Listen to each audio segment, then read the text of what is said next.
Thank you for joining us for CBN NewsWatch. I'm Ephraim Graham. Ahead today, Israel keeping up its assaults on Hamas in Gaza, including taking out another important leader.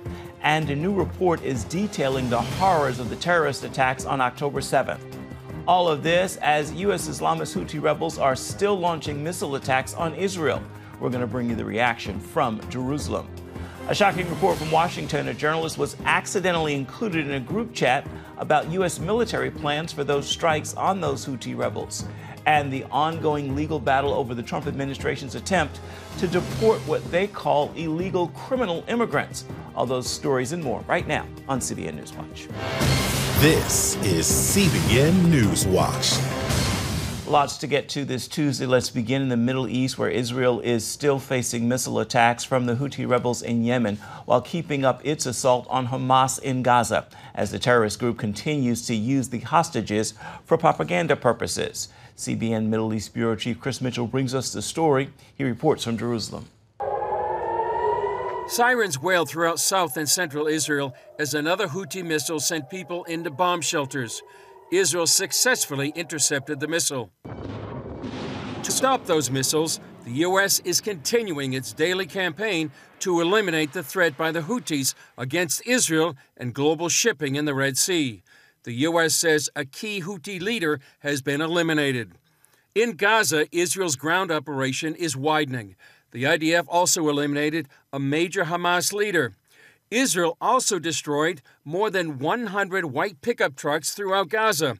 Hamas terrorists used those trucks in their massacre on October 7th. In the UK, a joint commission of British parliamentarians released a landmark report about October 7th. It concluded, the atrocities committed by Hamas and allied groups on 7 October marked a day of unprecedented violence. There are numerous accounts of deliberate killings, hostage abuse, sexual violence, and desecration of both the living and the dead. During a stalemate in hostage negotiations, Hamas released another propaganda video. It shows two Israelis pleading with another hostage who was freed to speak out about how hard the conditions are in captivity. U.S. envoy Steve Witkoff says he blames Hamas for the collapse of the hostage talks. Israeli Foreign Minister Gideon Sa'ar says there is a way the war can end immediately. The war can end tomorrow with releasing our hostages, the demilitarization of Gaza, and the withdrawal of the armed Hamas and Islamic Jihad forces from there. War is not an ideology. We would be happy, and we will be happy, to achieve our aims by diplomatic means.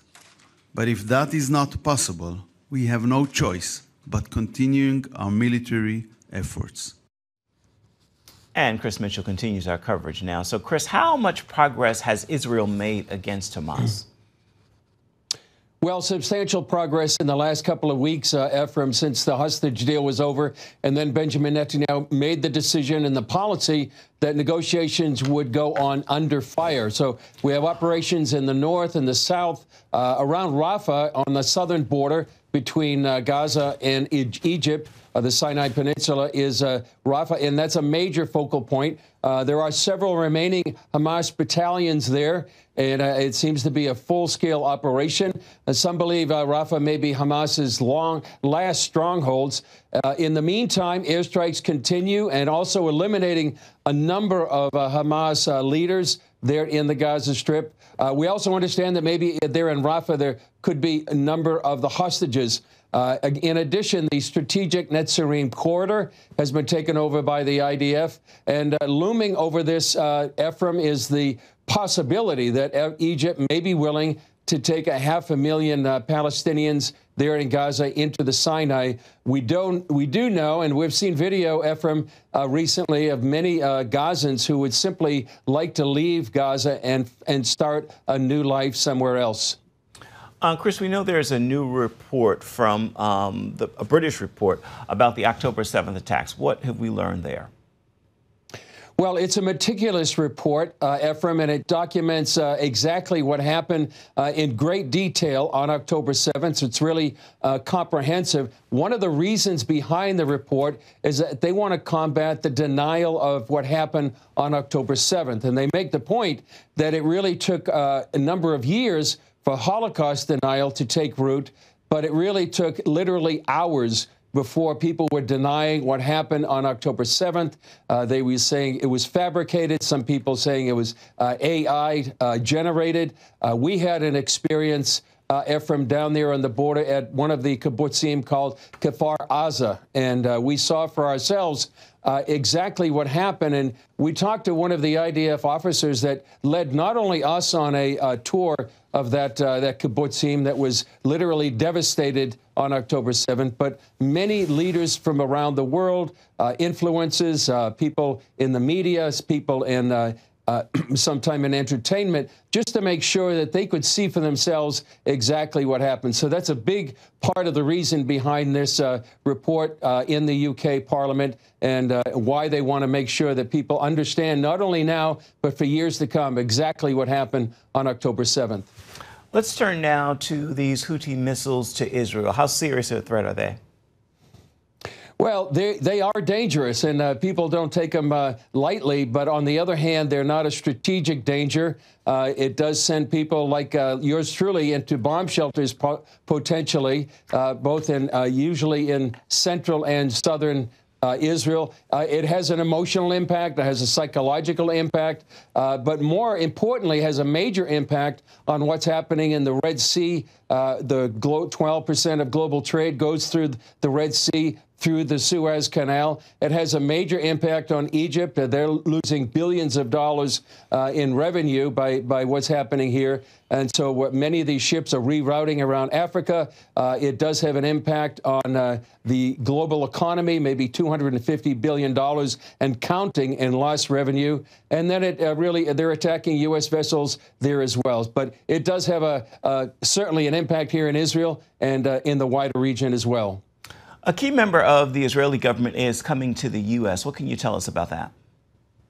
Well, his name is Ron Dermer. He's the Strategic Affairs Minister here in the cabinet right now, and he's on his way to the U.S., and it looks like he wants to make sure that the Trump administration has a timetable. Right now, the Trump administration is using the economic pressure, maximum pressure 2.0 on Israel, and they believe that's going to work. However, Israel wants to make sure there is a set date when you're saying, okay, where do we go from here? And do we continue after this economic pressure has gone on? Do we go on and make sure we have a timetable potentially for a military strike against Iran's nuclear facilities?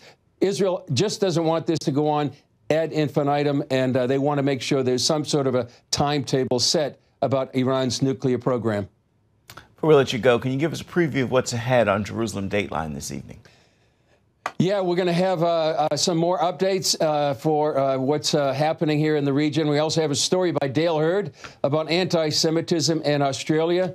We also have analysis with John Waggy about actually what's happening right now between the firing of Ronen Bar and also the Israeli Attorney General. What does that mean? He'll shed some light on that. And finally, an interview with Shira Sapira. She documents October 7th through the Heritage Center, but also her son was a hero on October 7th, and she'll talk about that. All right, our CBN News Middle East Bureau Chief Chris Mitchell, thank you for your insights. As always, we look forward to seeing you in the days ahead this week. I want to remind you at home, you can see Jerusalem Dateline this evening at 8 Eastern on the CBN News channel. You can also find it on the CBN News app, and it's available on YouTube as well.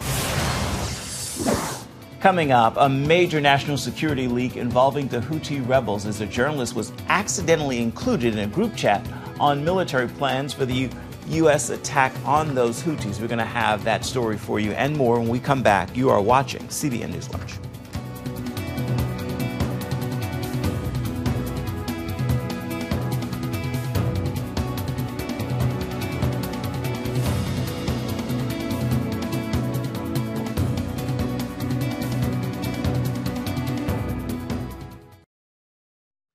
Many call it a shocking revelation. The White House confirms top administration officials accidentally included a reporter in a group chat discussing military plans. They mistakenly disclosed those plans in a messaging group shortly before the U.S. attack this month on the Houthi rebels who are backed by Iran.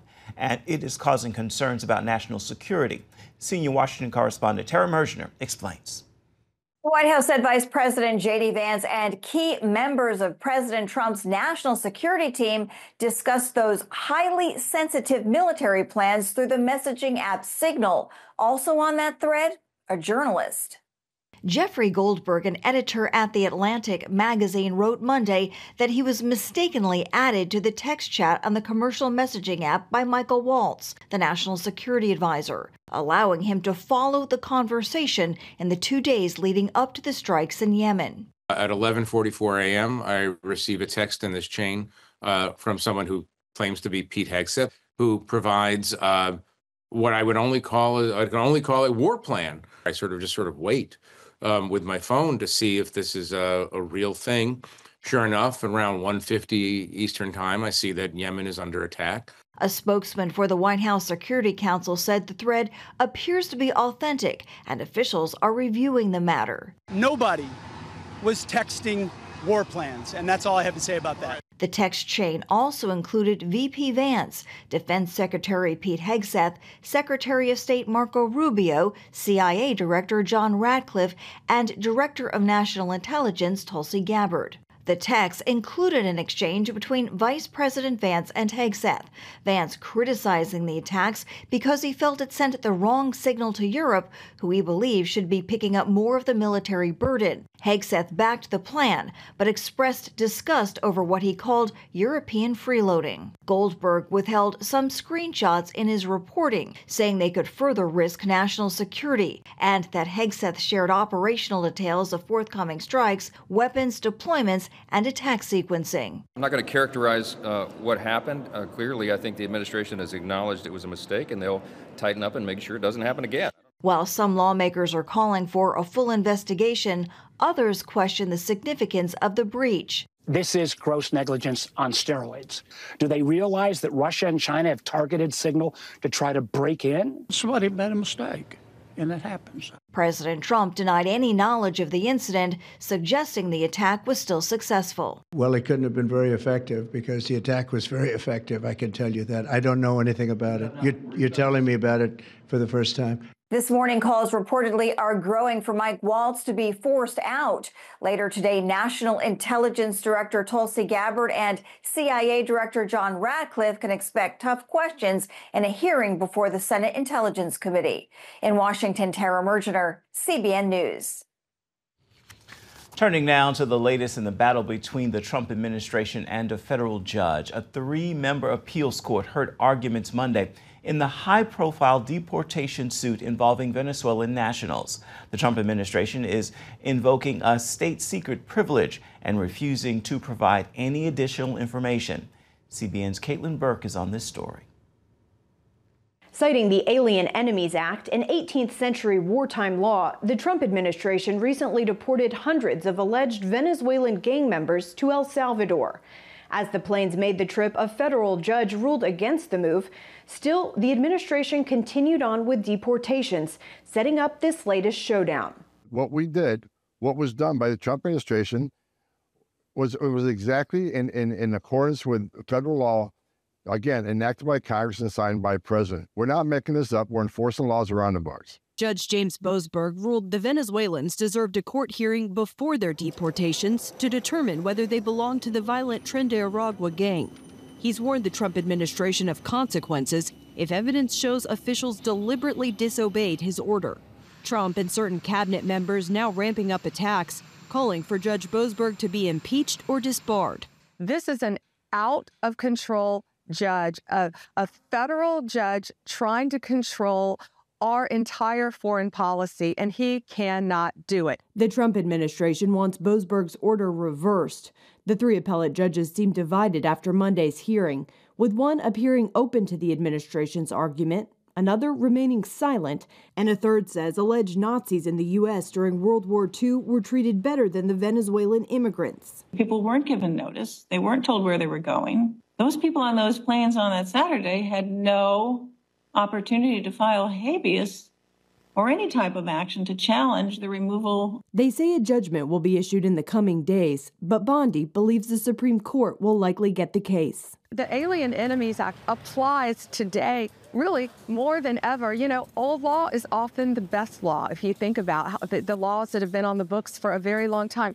We are in modern day warfare. They have invaded our country, TDA, Tren de Agua. They are organized. They have a command structure. They are sending money to each other throughout the country and out of the country back to support their terrorist actions. The Trump administration plans to continue arresting people as this plays out in court. And DHS Secretary Kristi Noem is scheduled to visit Central America this week, including the El Salvador prison housing those Venezuelan migrants. We're going to keep targeting the worst of the worst, which we've been doing since day one, and deporting from the United States to the various laws on the book. President Trump also announced a 25% tariff on any country that purchases oil and or gas from Venezuela and then pursues trade with the United States. Writing on Truth Social, the president says this is in response to Venezuela purposefully sending Tren de Aragua gang members to the U.S. Caitlin Burke, CBN News, Washington. Still ahead, with depression and dementia on the rise, we're going to hear how you can improve your mental and emotional health. It's coming up right after this.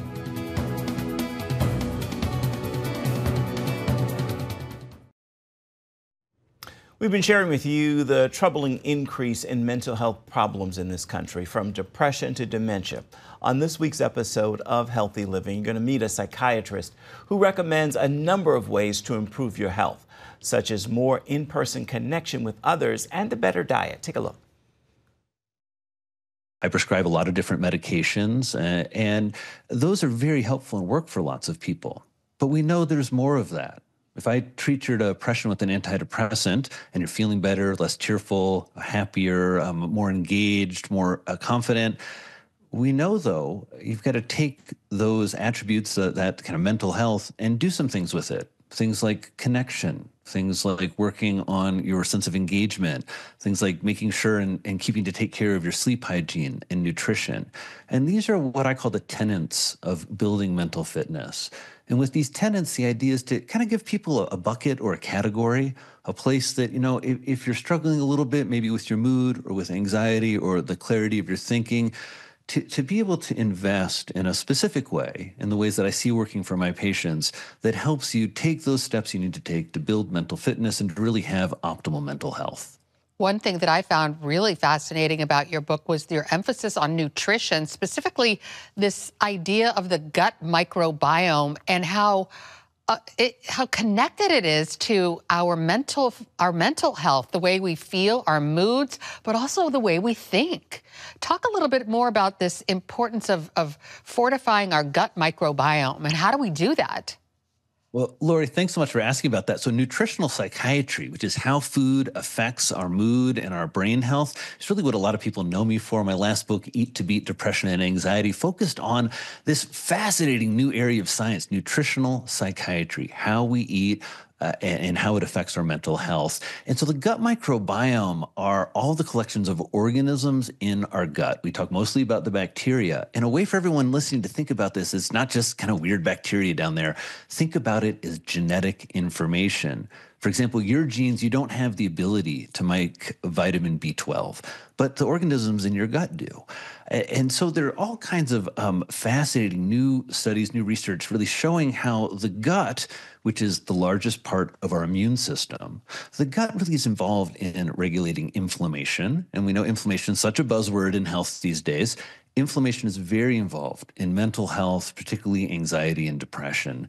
And so a diverse microbiome, and it's really easy to, that's what we want, and it's really easy to get there. There's all kinds of advice, but I'm going to make it really simple for everybody. And this is the type of advice we give in healing the modern brain. Really, let's get down to brass tacks, which is you need to eat more plants, more crunchy, fibrous plants, and you should start incorporating fermented foods into your diet. These are things like sauerkraut, kimchi, kombucha, kefir, which is a drinkable kind of liquidy yogurt, more miso. These are fermented foods. And the reason is that the fibers that we talk about in plants, that's what the good bugs, as I call them, the organisms in our gut that make the microbiome, that's what they eat. And then we want people eating fermented foods because the most recent research, which it came out of Stanford, showed that when we have people just eat plants, you don't really shift microbiome diversity that much. But when people eat more fermented foods, you really get this robust shift in diversity. And so more fermented foods, more plants. Unfortunately, almost everybody listening still needs this advice, right? We've got about 95% of Americans don't eat enough fruits and veggies every day. And so I know there's sometimes a lot of misinformation out there about plants and a lot of response to this notion of plant-based diets. What I really recommend in terms of promoting overall health is people focusing on a diverse set of food categories, diverse plants. I have this little rhyme: seafood, greens, nuts and beans, and a little dark chocolate. And those are great places to get started to both feed your microbiome, but again, our overall goal, using nutrition, just like we use these other tenets of mental health in healing the modern brain, using nutrition to really orient ourselves and optimize the most important asset you all have, right? Everybody listening, you've got one most important asset. It's not your 401k. It's not even close, not your house. It's your brain. That's your most important asset. And we all have to do more right now to take good care of it because there are more challenges than ever in the modern world. And you can learn more ways to improve your mood and thinking on this week's edition of Healthy Living. It is today on the CBN News Channel at 2:30 this afternoon and 8:30 this evening. You can also see it on the CBN News app, or you can watch it on YouTube. We're coming back with an encouraging word for your Tuesday. Stay with us. Time now for your Tuesday Tweetable. It's a message I pray blesses you, and I hope you will post, tag, tweet, and share it with those in your circles of influence. Despite every trouble you may face in life, you can still have peace. The very presence of God is your peace in troubled times. Just remember the biblical story of Jesus and his disciples in a boat in the middle of a storm. They panicked. He rested. Follow his lead. Jesus is in your boat. Rest with him. That is going to do it for this edition of CBN NewsWatch. You can always find more of our news programs on the CBN News Channel. You can find them there at any time as well as online. That address is cbnnews.com. Take a moment. Let us know what you think about the stories you've seen here today. You can email us, newswatch@cbn.com. And of course, you can reach out and touch us on Facebook, Instagram, and X, formerly known as Twitter. We look forward to seeing you right back here, same time tomorrow. Goodbye and God bless.